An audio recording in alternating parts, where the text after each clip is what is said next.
Assalamualaikum warahmatullahi wabarakatuh. Bismillahirrahmanirrahim. Alhamdulillahirabbil alamin. Wa bihi nasta'inu ala umurid dunya waddin. La haula wala quwata illa billahil aliyyil azim. Allahumma sholli wa sallim ala sayyidina Muhammad wa ala ali Sayyidina Muhammad. Amma ba'd. Jamaah Al-Fatih Channel dan sahabat YouTube yang dimuliakan Allah.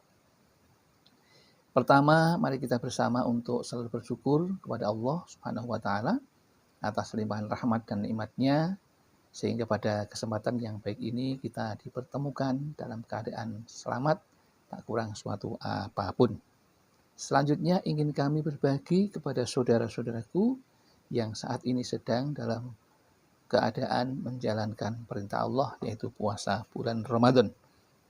Kali ini ingin kami sampaikan dengan judul Saat Puasa, Hindari 3 Tidur yang dibenci Allah dan bisa menghambat rezekimu.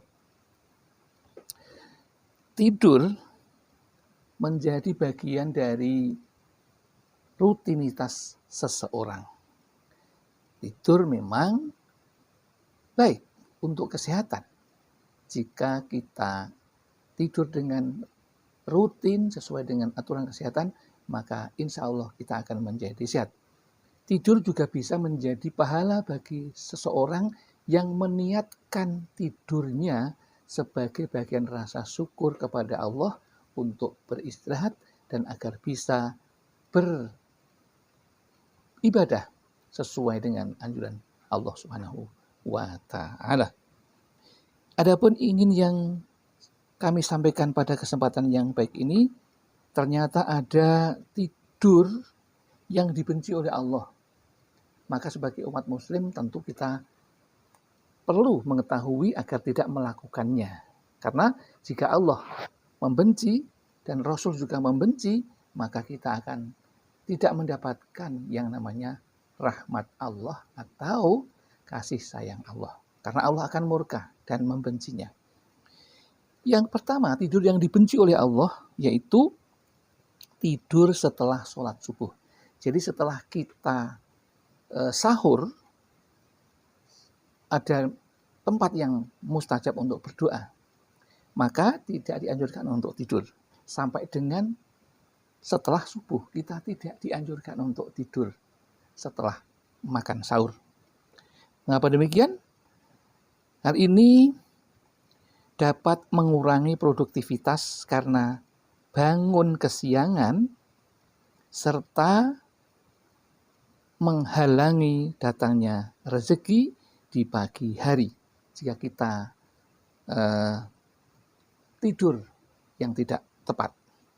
Hal ini bertentangan dengan doa Nabi Muhammad Shallallahu Alaihi Wasallam untuk umatnya yang diriwayatkan oleh Abu Daud, yang artinya, ya Allah, berikanlah umatku dan berkailah umatku di waktu pagi hari. Jadi Nabi mendoakan kepada umatnya yang pada waktu pagi hari setelah subuh tidak tidur. Karena ada aktivitas yang harus kita kerjakan, yaitu bekerja pada waktu pagi hari. Dan Nabi juga mendoakan seperti itu. Ini hadis riwayat dari Abu Daud. Di dalam riwayat yang lain, juga Nabi Shallallahu Alaihi Wasallam berpesan, apabila engkau telah selesai sholat subuh, janganlah kamu tidur tanpa mencari rezeki. Jadi saatnya orang mencari rezeki, jika kita tidur itu tidak dianjurkan. Ya, ini hadis dari riwayat Imam Tabrani. Di samping itu, Ibnul Qayyim Al-Jauziyah menjelaskan tidur setelah subuh sangat berbahaya bagi badan karena melemahkan dan merusak badan karena sisa-sisa atau metabolisme yang seharusnya diurai dengan berolahraga atau beraktivitas. Jadi tidur di waktu setelah subuh sampai dengan menjelang siang sholat zuhur itu tidak dianjurkan karena itu waktu untuk beraktivitas mencari rezeki. Kemudian yang kedua, tidur yang kedua yang dilarang oleh Allah, yang dibenci oleh Allah dan Rasulullah, yaitu tidur setelah sholat asar menuju maghrib. Jadi setelah maghrib, ya, itu kita juga dianjurkan untuk tidak tidur. Sebelum maghrib juga kita tidak dianjurkan untuk tidur, yaitu setelah asar. Jadi tidur setelah asar menuju maghrib itu tidak dianjurkan. Mengapa demikian? Bisa menyebabkan efek buruk bagi kesehatan. Bisa memicu penyakit, stres, dan linglung. Hal ini diriwayatkan dari Aisyah radhiyallahu anha, Rasulullah shallallahu alaihi wasallam bersabda, barang siapa yang tidur setelah sholat asar lalu akalnya hilang, maka janganlah dia mencela atau menyalahkan kecuali dirinya sendiri. Itulah dasarnya.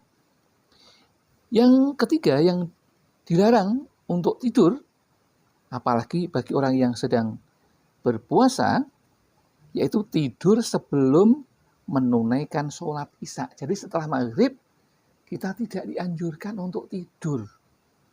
Ya, mengapa demikian? Karena bisa menyebabkan sholat isya terhambat hingga mengerjakan pada esok harinya atau diqadha karena telat bangun. Ini tidak dianjurkan, ya. Telah diriwayatkan dari Abu Barzah radhiyallahu anhu bahwasannya Rasulullah shallallahu alaihi wasallam membenci tidur sebelum sholat isya dan mengobrol setelahnya. Jadi antara maghrib dengan isya itu sebaiknya bukan untuk berbicara yang tidak ada artinya, tapi yang terbaik adalah untuk berdoa karena itu waktu mustajabah. Jadi ada 3 hal yang tidak dianjurkan.